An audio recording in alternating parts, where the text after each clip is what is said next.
The old wooden door creaked open after nearly 3 decades, dust swirling as if time itself had been disturbed. Inside, silence hung heavy. The air was thick, the light dim. A cracked mirror stood against the far wall, and from a narrow slit behind it, a faded piece of paper slipped out, yellowed by age, trembling slightly as it landed on the floor. Brighton, England, 1993. 12 young girls from a local ballet troupe vanished after their final rehearsal. No footprints, no goodbye. The changing room was sealed, turned into a quiet memorial, an unmarked grave inside a forgotten theater. 29 years later, a note was found, scribbled by the youngest dancer. It spoke of a hidden tunnel, a plan to escape, a secret no one had guessed. Where did they go? Who led them there? And is anyone still alive? Stay with us. What you're about to discover will challenge everything you thought you knew. Elena Wells was 61 now. Her back curved slightly, her hair a gentle gray. She lived alone in a quiet flat, just 3 blocks from the old theater, the same one that had once echoed with music, laughter, and the light tapping of ballet shoes. That place, once filled with beauty, had become a grave in her memory, soft and silent, but always there. Each year, on March 18th, Elena lit 12 candles on her windowsill. She used the same box of matches, the same brass candle holders she'd bought in 1993. Each flame held a name. Lydia, Belle, Emily, Sarah. 12 in all. 12 faces. 12 dreams that had burned out far too early. No one else remembered. The town had moved on. The paper stopped mentioning it, and the case had long since turned cold. But Elena never let go. She couldn't. She would sit by the window, her hands wrapped around a mug of weak tea, watching the street lamp flicker outside. Her voice, now coarse with time, whispered what she never said aloud to anyone. If she were alive, Annabelle would be a mother now. 3 children, maybe. She always said she wanted to name one Rose. Her bedroom hadn't changed in years. The bed was neatly made, the walls pale, the air faintly scented with lavender. Above her dresser hung an old framed photograph, the group shot from their final recital. 12 girls in white tutus, 11 standing tall, 1 slightly out of line, smiling just a little wider than the rest. Some nights, Elena would wake up with tears on her cheeks, though she hadn't dreamed anything. It was the silence that followed her, the kind that wraps around you like fog, soft but suffocating. Sometimes she'd reach for the old tape recorder they used in class, just to hear the faint echoes of piano notes, laughter, the rustle of satin skirts. But always, the same thought returned, the same question circling back like a cold wind through a broken window. I should have stayed that night, she would whisper, sitting on the edge of her bed. I should have seen something. I should have known.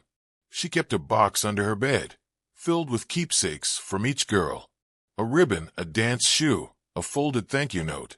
She hadn't opened it in years, but she knew where every item sat inside, as if touching them again might wake the past. In the quiet of her room, as dusk settled outside and the first candle burned low, Elena watched the flames flicker. Not one of them had gone out. Not yet. It was the kind of spring day where the rain didn't fall hard, just whispered down steadily, soaking the air and softening the light. Elena pulled her coat tighter as she walked past the old theater, the place she told herself she wouldn't visit again. But something drew her closer. The building was under renovation now, being turned into a local arts museum. Scaffolding lined the side walls, and tarps flapped in the breeze like tired flags. She only meant to look from across the street. Just a glance. Just one more glance. But as she turned to leave, a young construction worker stepped out of the entrance, holding a broken piece of wood in one hand, and said to the site manager, "We found a hollow space behind the old mirror in the dressing room." Elena stopped cold. Her heart began to thump, not fast, but deep. The dressing room. The very room where 12 girls had vanished, silently, completely. No one had entered that room since 1993.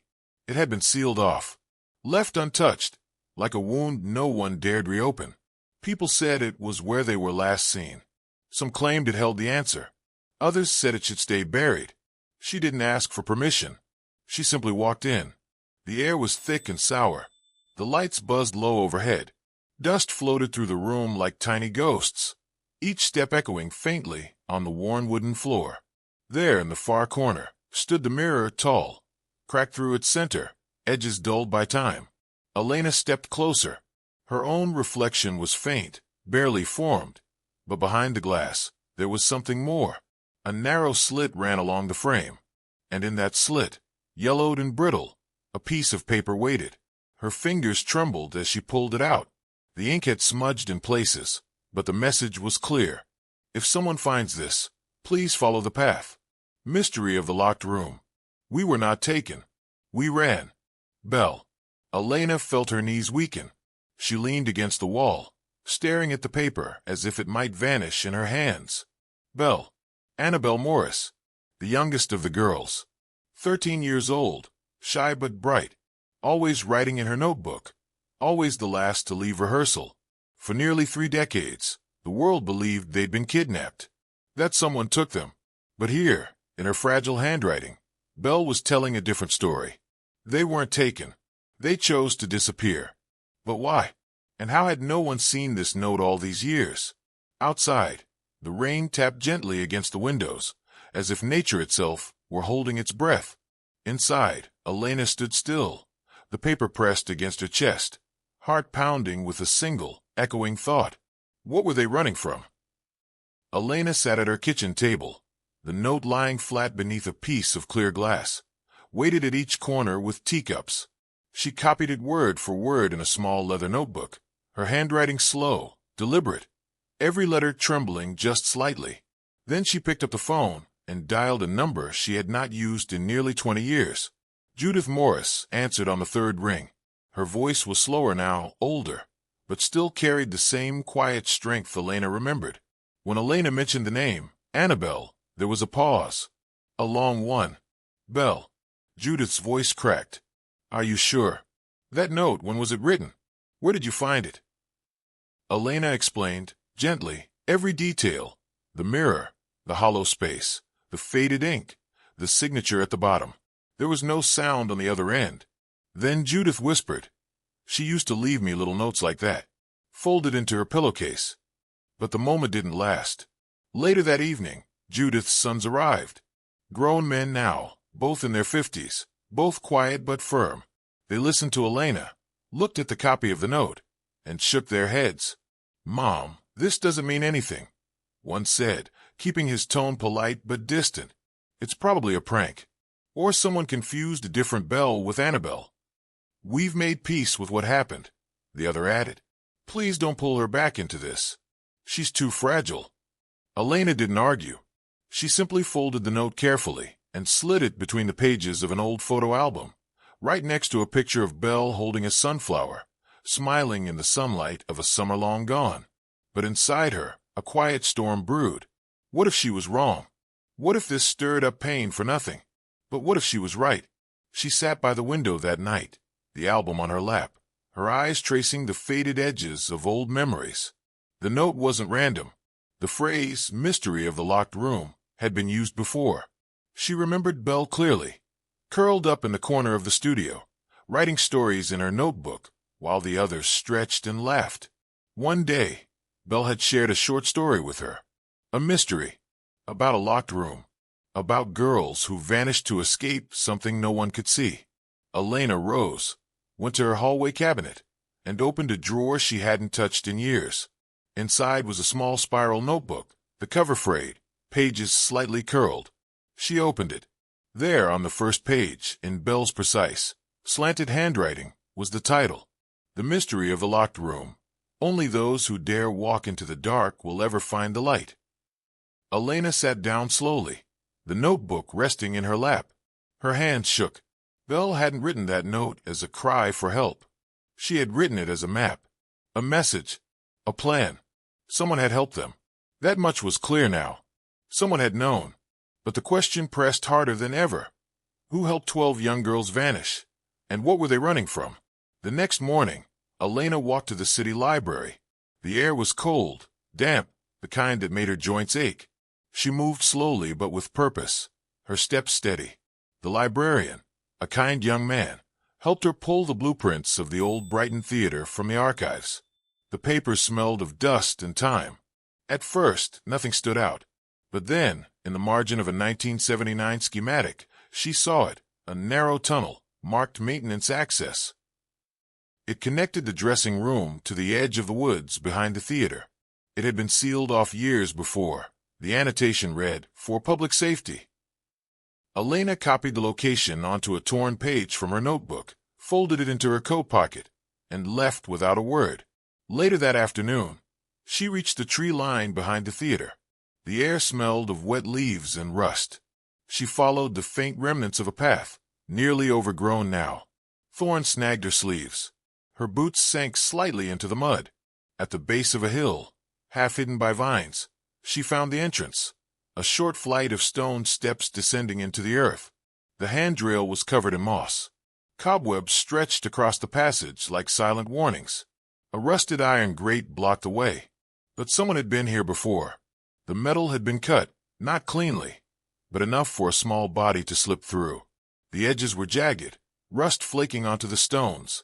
Elena took out her phone, snapped a few photos, then sent them in an email to the Brighton Police Department. She explained everything, her findings, the note, the path. The reply came just an hour later.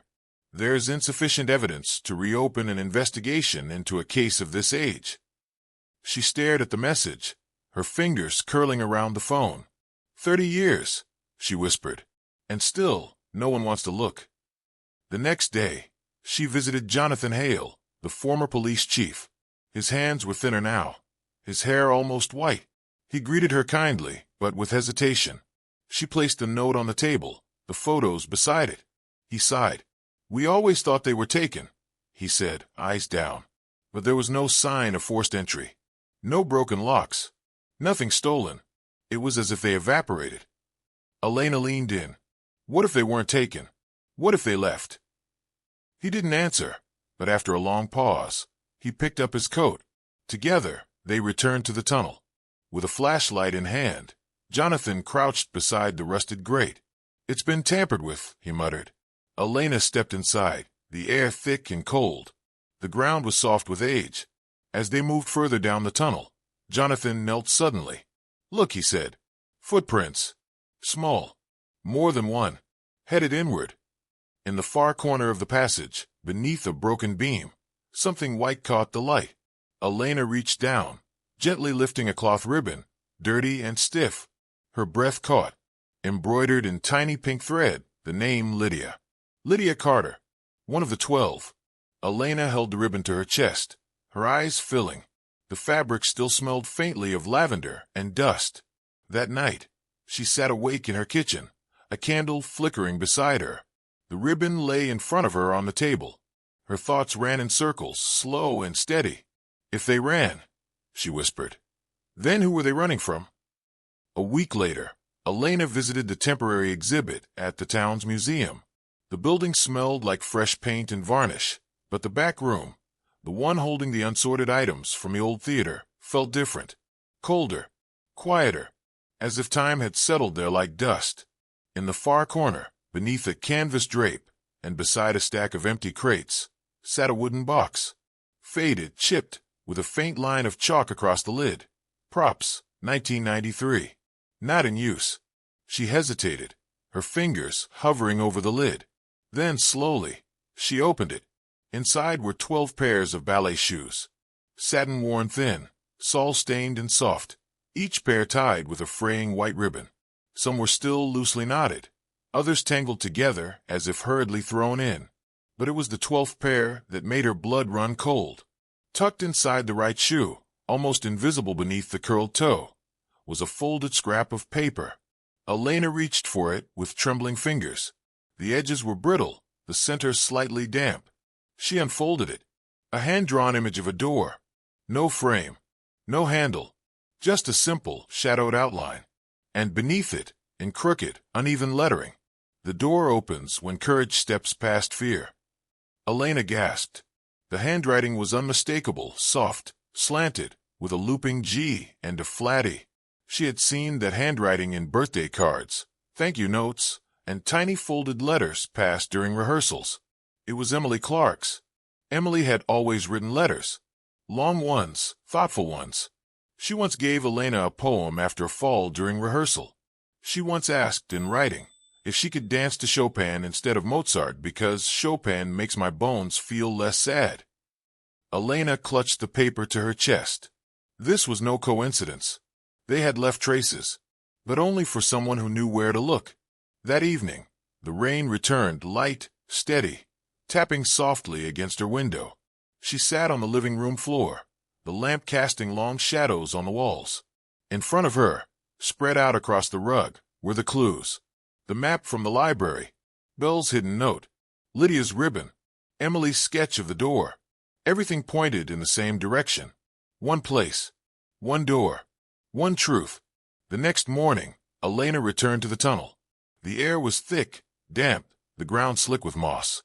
She moved slowly, flashlight in hand, heart beating like a soft drum in her chest. At the end of the tunnel, deeper than she had ever gone, stood a wooden door. Not locked, not barred, just sealed shut with a wooden beam wedged across the outside, like someone had wanted to keep something in, not out. She paused, her breath catching in her throat. Then, with both hands, she pulled the beam away. It fell with a dull thud. The door creaked as it opened. Her flashlight flickered, casting jittery light into the space beyond. It was a small room. No windows. Dust hung in the air like smoke. The floor was dirt, the walls bare stone. A thin blanket lay on the ground, along with a cracked mirror, a tin cup, and a wooden crate used as a stool. There were scratches on the wall, tallies maybe, or names. Someone had lived here, and not just for a night. The room was smaller than it looked from the outside. Dust hung in the air like mist, thick and quiet. Against the wall, a thin mattress rested on bare stone, its fabric torn, yellowed, still shaped by a body long gone. A crooked wooden table sat in the corner, one leg splintered and braced by a stack of folded newspapers. On a rusted wire, 3 ballet costumes hung, faded pink, frayed at the edges, one with a satin rose still pinned near the collar. Their shadows stretched across the wall like distant echoes of childhood. Near the far end of the room, charcoal had been used to write directly on the stone. The lines were rough, uneven. We can't go back, but we don't regret it. Elena read the words in silence. A breeze crept in through a narrow crack in the wall, cold and sharp, carrying with it a whisper that sounded too much like a voice. She turned, heart racing, but the room remained still. Kneeling near the base of the wall, her hand brushed something soft beneath a thin layer of soil. She dug gently with her fingers and pulled free a small, weather-worn box. Its lid was cracked but intact, held together with an elastic band and wrapped in plastic to protect it from moisture. Inside was a notebook. The cover was pale blue, the edges chewed by time. On the first page, in 4 distinct handwritings, were the names, Belle, Lydia, Emily, Sarah, and beneath them, in shaky print, shared journal. If we don't make it back, at least someone will know why we left. Elena sat down on the cold floor, her back against the wall, and began to read. Each page was a fragment of their lives, written in pencil, sometimes in ink, sometimes with words smudged or crossed out. The girls had written about the fear they weren't allowed to name, the pressure, the isolation, the rehearsals that stretched long past dark. The head instructor, Mr. Collins, had rules that couldn't be broken. Silence, perfection, obedience. And if they spoke up, they were told no one would believe them. One entry from Belle stopped her cold. He said if we told, we'd ruin everything, that we'd be blamed. But if we all disappeared, together, people would have to look. Elena pressed the notebook to her chest. The memory hit like thunder. She saw herself, 30 years younger, locking the studio one evening. Belle had lingered, holding her dance bag, eyes darker than usual. She had reached out, gently taken Elena's hand, then pulled it away just as quickly. She wanted to say something, but she didn't. That look, haunted and sure, it returned to Elena now, more vivid than ever. Tears welled in her eyes. They hadn't run away because they were reckless. They had run to survive. But the world had not asked the right questions. The adults had assumed. The police had searched in the wrong direction, and as time passed, people forgot. Elena looked around the room again. The scraped stone, the worn blanket, the costumes. Every item whispered one truth. They had been here. They had stayed. They had waited, at least for a while. But where had they gone after? And why had no one gone looking? One page near the back of the journal was torn, jagged edges, as if it had been ripped quickly, perhaps in panic. But part of a sentence remained. Just 5 words scrawled in shaky pencil. Mrs. K. The only one who believed us. Elena frowned. She whispered the name aloud. Mrs. K. It wasn't a teacher, not a parent, not anyone from the staff, she could recall at first. But something stirred in her memory. A kind face, warm eyes, soft voice. There had been a woman, Catherine. She wasn't on the teaching staff. She had cleaned the floors, wiped mirrors, handed out napkins and slices of banana bread wrapped in foil. The girls had loved her. She always had time, always listened. And then she vanished. After the girls disappeared, Catherine Doyle left her job without notice. No forwarding address, no goodbye. No one thought to ask where she'd gone. Elena opened her laptop and searched through archived personnel files, old payroll records, city registry documents. Finally, a name surfaced, Catherine Doyle, now residing at Meadow Pines Retirement Home, just outside Brighton. She didn't hesitate. That evening, Elena stepped off the bus just as the sun began to sink, staining the sky a washed-out red. The air smelled like salt and cold roses. She walked up the path, her heart tight, and asked the nurse at the desk for room 312. The door was open. Inside, a woman sat on the edge of her bed, her silver hair pulled back, her eyes fixed on the window, though the curtain was closed. Elena knocked softly. Miss Doyle. The woman turned slowly.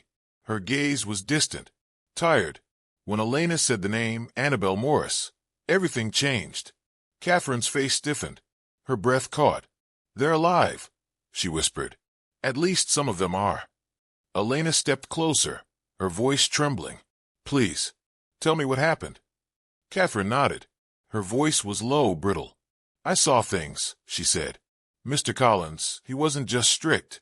He was cruel. Some of the girls, Belle, Lydia, Emily, they would cry after class. He'd call them weak. He kept them after hours.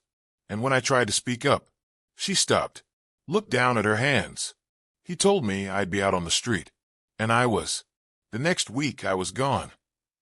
Elena held her breath. Did the girls tell you they were leaving? Not in words, Catherine said. But I saw them whispering, drawing maps, hiding food. They weren't planning to run wild. They were trying to save themselves. Elena sat down beside her. Did you know where they went? Catherine hesitated. He had a house, she said slowly, deep in the marshlands, south of town. It wasn't on the maps. Some said it was abandoned, but I saw him drive there. I think that's where he took them, or maybe where they ran to. But Collins died, Elena said. Car crash. Months after the girls vanished. Yes, Catherine whispered. But men like that, they don't work alone. There were others. Quiet ones. Helpers. Not all the girls wanted to run. Some stayed. Some were kept. Elena's throat tightened. Her hands shook. Are they still there? I don't know, Catherine said. I've kept quiet for so long. Too long. Her voice dropped to a whisper. But if you want to find them, that's where you start. Later that night, Elena stood outside the home, the wind cutting against her coat, the scent of sea air sharp in her lungs. Behind her, the windows glowed warm. Ahead, only questions. Some doors, she thought, are harder to open because we already know what waits behind them. The next morning, Elena rented a small hatchback and drove south, the road narrowing with every mile. The landscape grew wilder, lonelier. Her fingers gripped the steering wheel tightly as the fog rolled in, thick and heavy, curling across the windshield like smoke. She had marked the location carefully.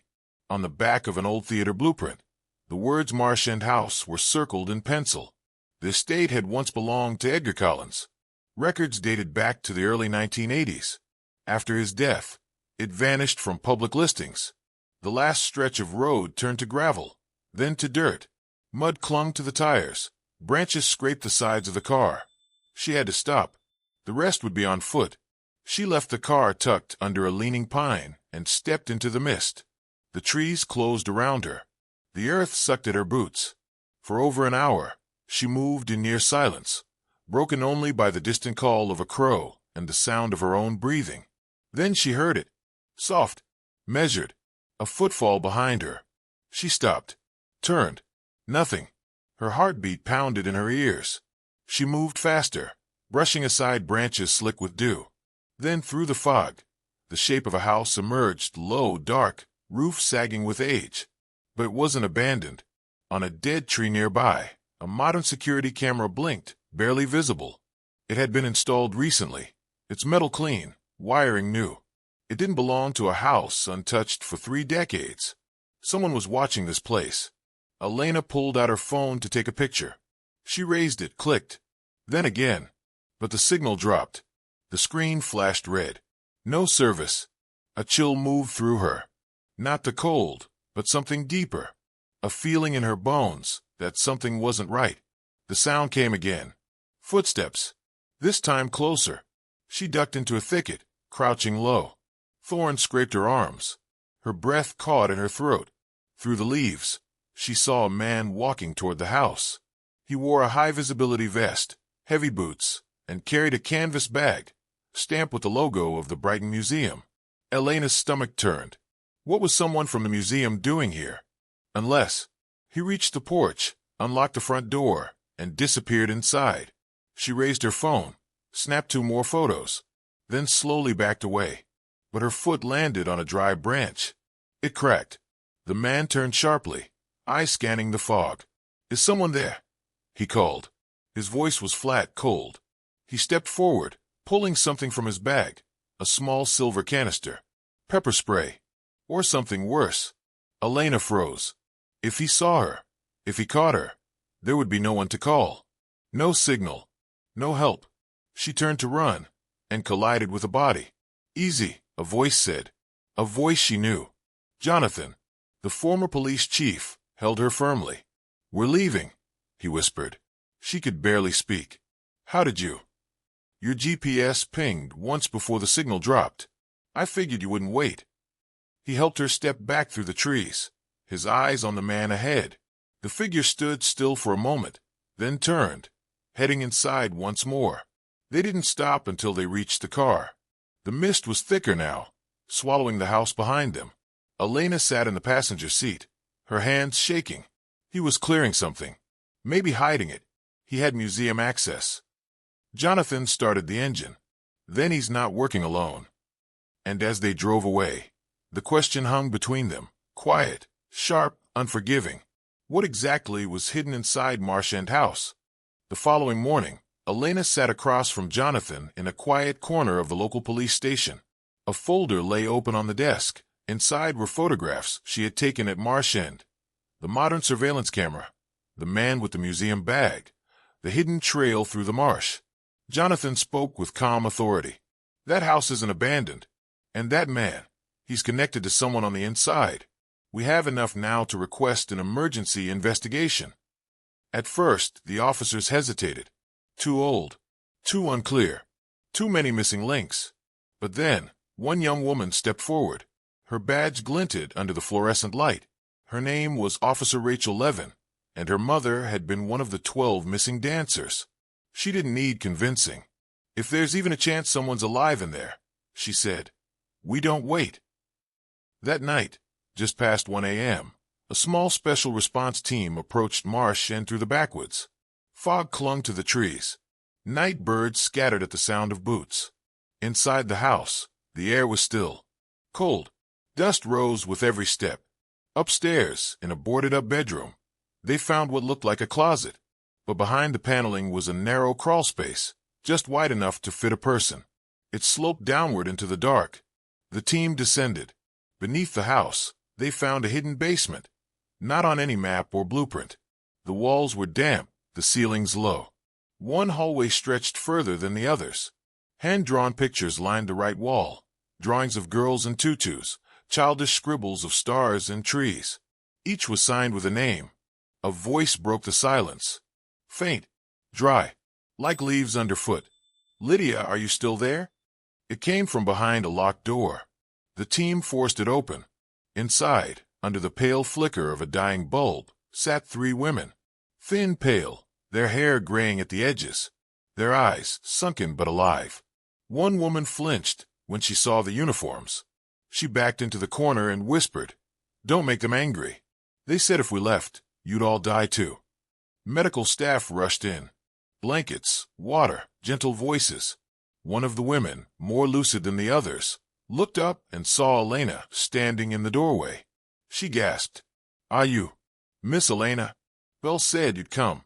She never stopped believing. Elena stepped forward, her hand trembling, tears already falling. As the team helped the women out of the basement, a sudden scuffle broke out in an adjacent hallway. Officers tackled an elderly man trying to slip through a false wall. He had white hair, wore old theater keys around his neck. It was the former stage custodian, the same man who had once been dismissed as irrelevant. He was the one collecting evidence at the museum. He had kept watch over Marchand for years, and now they had him. In the days that followed, investigators uncovered detailed records, lists of girls, dates, transfers, locations. 7 names marked as moved. 2 had died, one from untreated illness, the other in a facility under a false name. 2 were found to be living under new identities. One was in long-term psychiatric care overseas. But the spell had broken. Those who remained were no longer hidden. And as dawn broke over Brighton, Elena stood outside the hospital, watching as the sun warmed the windows. Inside, the women, once lost, sat under soft blankets, their hands in one another's. They were fragile, scarred, but they were finally seen. At the rehabilitation hospital, the walls were soft beige, the light quiet and warm. Elena sat beside a narrow bed, her hand wrapped gently around the thin, cold fingers of the woman who once had been Lydia Carter. Her hair was streaked with gray, her body fragile beneath a borrowed sweater, but it was her eyes that hurt the most, vacant, unfocused, staring not at the world, but through it. Elena leaned closer. "Lydia," she whispered, "it's me." No flicker, no recognition, only stillness.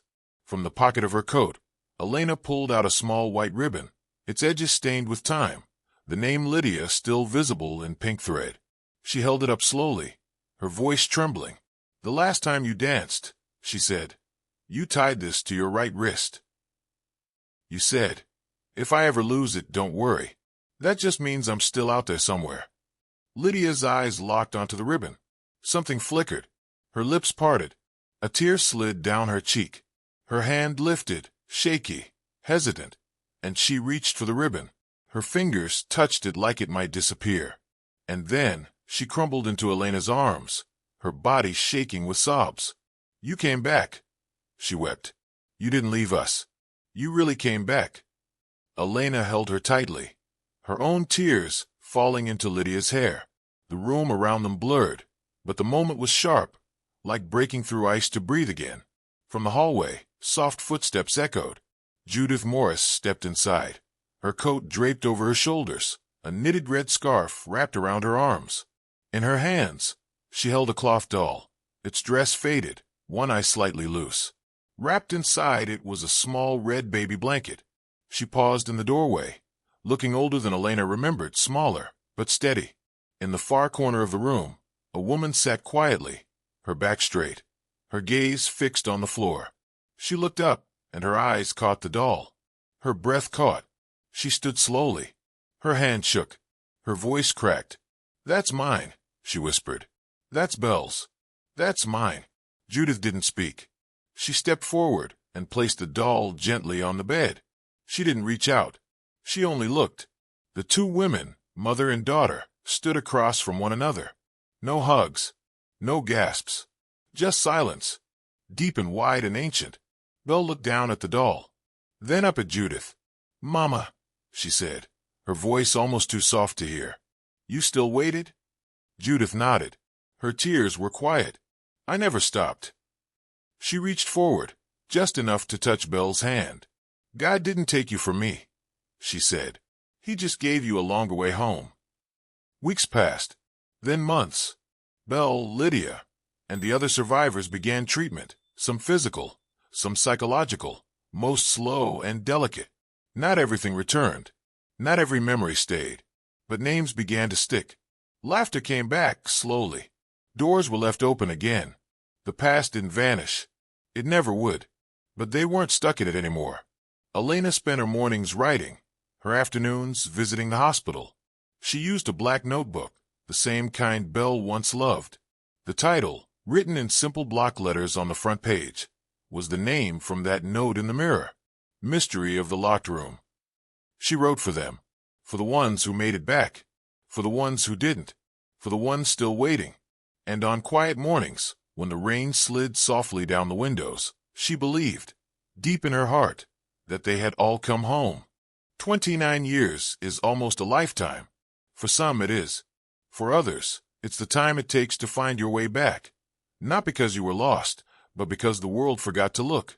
The story of the 12 ballet girls who vanished from Brighton in 1993 is more than a mystery. It is a quiet reminder of courage, of belief, of how one person's refusal to give up can carry others home. Elena was not a detective. She didn't carry a badge. She didn't have high-tech equipment or a team behind her. What she had was memory, the echo of a name, the way a girl's eyes flickered before rehearsal, a ribbon folded in an old drawer, a whisper that never left her. What she had was faith, in the children she once taught, in the truth she felt in her bones, and in a silence that spoke louder than the noise of forgetting. It began with a torn note, hidden behind a mirror.